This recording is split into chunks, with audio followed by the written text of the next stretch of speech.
Doctor Naseem Abbas Hashmi, clinical psychologist. आज का हमारा टॉपिक है हाइपर एक्टिव बच्चे। हाइपर एक्टिव बच्चों को साइकोलॉजिकल टर्म में कहते हैं ADHD चाइल्ड्स, मतलब attention deficit hyper activity disorder होता है।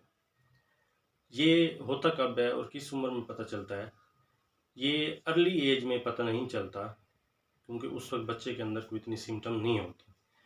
ये हमें पता चलता है जब बच्चा स्कूल गोइंग होता है, स्कूल की एज होती है, तो तब उसकी सिम्टम्स आना शुरू हो जाती हैं। जैसा कि अगर हम देखें तो घर में पेरेंट्स को कैसे पता चलेगा, वो क्या अलामात आएंगी कि बच्चा ज़िद करता है, उसमें चिड़चिड़ापन होता है, वो शोर बहुत करता है, आराम से नहीं बैठता, भाइयों को मारता है, बहन को मारता है और बहुत ही एक्टिव रहता है। ठीक है, कभी टांगे हिला रहा है, कभी खामखा बाजू हिला रहा है, कभी किसी को थप्पड़ मार देगा, कभी चुटकी काट देगा, मतलब किसी से कोई चीज़ छीन लेगा, बहन भाइयों से, मोहल्ले के बच्चों से। तो इस तरह वो उसके अंदर अलामात आएंगे। मतलब वो बगैर किसी रीज़न के हर वक्त हरकत में रहेगा और हर वक्त कुछ ना कुछ करता रहेगा। तो स्कूल में कैसे पता चलेगा? स्कूल में ये होगा कि उसकी टीचर हमेशा शिकायत करेगी कि ये इसकी तवज्जो पढ़ाई पर नहीं है, ये दूसरे बच्चों को तंग करता है, ये कभी किसी की पेंसिल छीन लेता है, किसी की कॉपी फाड़ लेता है, अपने बैग को नुकसान देता है।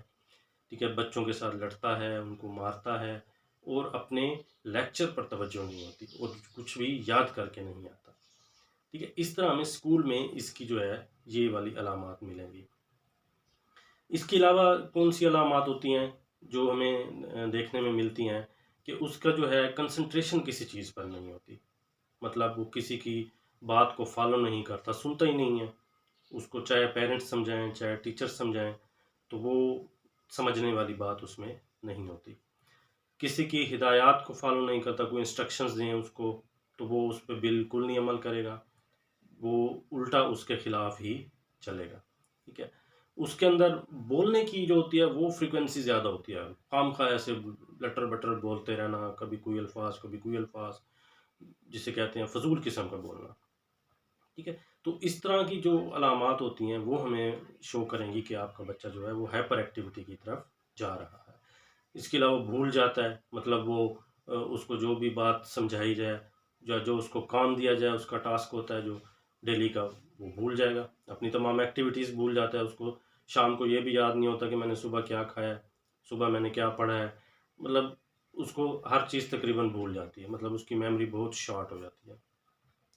तो अब हम देखेंगे इसकी वजूहात क्या हैं। ठीक है, तो सबसे पहले हम देखेंगे कि ये विरासती भी होता है। मॉलिक्यूलर जेनेटिक्स स्टडी के मुताबिक जो होता है, हमारे कुछ जीन्स होते हैं, उनकी आपस में मैचिंग ठीक से ना होने की वजह से ये डिस्टर्बेंस होती है।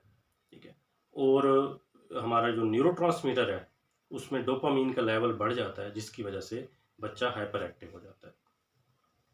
इसके अलावा अगर हम उसका सीटी स्कैन कराएं या एमआरआई, तो उसमें देखा जाएगा उसका जो फ्रंटल लोब है ना, उसका साइज छोटा होगा। ठीक है, तो ये चीज़ें हमें शो करेंगी कि इसकी वजह से भी बच्चा हाइपर एक्टिव होता है। इसके अलावा वो बच्चे जिनका लो बर्थ वेट होता है, यानी पैदाइशी उनका वज़न कम होता है, नॉर्मल वज़न से उनका वज़न कम होता है, ऐसे बच्चे भी आगे जाके हाइपर एक्टिविटी का शिकार हो सकते हैं। इसके अलावा जो एक और वजह है कि प्रेगनेंसी में अगर ख़वातीन हमल के दौरान निकोटीन का इस्तेमाल करती हैं, मतलब स्मोकिंग या अल्कोहल का इस्तेमाल करेंगी, तो उससे भी हमारा सेंट्रल नर्वस सिस्टम अपसेट होता है और उसकी वजह से हमारा न्यूरोट्रांसमीटर में वही डोपामिन का लेवल बढ़ता है और हमारा बच्चा हाइपर एक्टिव हो जाता है। तो ये इसके कुछ वजूहात हैं जो हमें पता चल सकते हैं टेस्ट के ज़रिए, जो हम लेबॉर्ट्री से करा के देख सकते हैं। इसके अलावा जो इसके साइकोलॉजिकल फैक्टर्स क्या हैं? साइकोलॉजिकल फैक्टर्स ये होते हैं कि बच्चे को एक पुअर अटेंशन मिलती है, जो कि सबसे पहले वालिदैन की तरफ से होगी। घर में उस पर सही तवज्जो अगर ना दी जाए, अगर पेरेंट्स का, मियाँ बीवी का आपस में क्लैश चल रहा है और उसको बच्चे फॉलो कर रहे हैं, देख रहे हैं, तो ऐसे बच्चों में भी हाइपर एक्टिविटी की सिम्टम आ जाती हैं। स्कूल में अगर देखें, अगर स्कूल में टीचर का बिहेवियर ठीक नहीं है, या उसका कोई ऐसा फ्रेंड है बच्चे का जो उसके साथ बैठता है, उसका अग्रेसिव बिहेवियर है, तो वो उसकी वजह से भी बच्चे में गुस्सा पैदा हो जाएगा और वो हाइपर एक्टिविटी की तरफ चला जाता है। इसके अलावा अगर हम देखें हमारा सोशल इन्वायरमेंट कैसा है बच्चे का, उसका एकेडमिक इन्वायरमेंट कैसा है, मतलब जो बाहर वो जिन बच्चों के साथ खेलता है उनके साथ उनका कैसा बिहेवियर है, वो बच्चे कैसे हैं, अगर वो हाइपर एक्टिव हैं तो वो चीज़ें इसमें भी आ जाएंगी। वैसे तो ये होता है जो ADHD चाइल्ड होता है, जो हाइपर एक्टिव बच्चा होता है, उसके फ्रेंड्स इतने होते ही नहीं हैं क्योंकि वो किसी के साथ उसकी बनती नहीं है, वो हर वक्त हाइपर रहता है, गुस्सा, लड़ाई, कभी उससे लड़ाई कभी उससे लड़ाई। तो इस वजह से उसके जो होते हैं फ्रेंड्स भी बहुत कम होते हैं। अब हम अगर बात करें ट्रीटमेंट की, तो ट्रीटमेंट जो है मैं जैसे कहता हूँ कि इसके लिए होम्योपैथिक ट्रीटमेंट बहुत ही बेस्ट है, क्योंकि इसमें साइड इफ़ेक्ट नहीं है, और वैसे भी इसका जो ट्रीटमेंट देखा गया है, स्टडी की गई है, एक लॉन्ग टर्म ट्रीटमेंट होता है। चाहे जो भी ट्रीटमेंट ले जाए, इसमें हम साइकोलॉजिकल ट्रीटमेंट भी लेते हैं, मतलब काउंसलिंग जो होती है एक साइकोलॉजिस्ट के ज़रिए बच्चे की बाकायदा ट्रेनिंग की जाती है, पेरेंट्स को भी ट्रेनिंग दी जाती है, टीचर को भी ट्रेनिंग दी जाती है कि इस बच्चे के साथ आपने कैसा बिहेव करना है। तो उसके अलावा मेडिकेशन की अगर बात करें तो होम्योपैथिक मेडिसिन हैं कुछ, वो लॉन्ग टर्म होती है। होता ऐसे है कि अक्सर देखा गया पेशेंट्स में कि वो 2-3 महीने मेडिसिन लेते हैं, वो देख रहे होते हैं कि कोई ज़्यादा ख़ास फ़र्क नहीं पड़ रहा, तो वो छोड़ देते हैं। हालांकि मैं ये बताता जाऊँ कि हाइपर एक्टिव बच्चों का जो ट्रीटमेंट है वो महीनों पर नहीं सालों पर मुश्तमिल होता है। ये बहुत ही लॉन्ग टर्म होता है, फिर जाके आपका बच्चा एक नॉर्मल लाइफ में आ सकता है।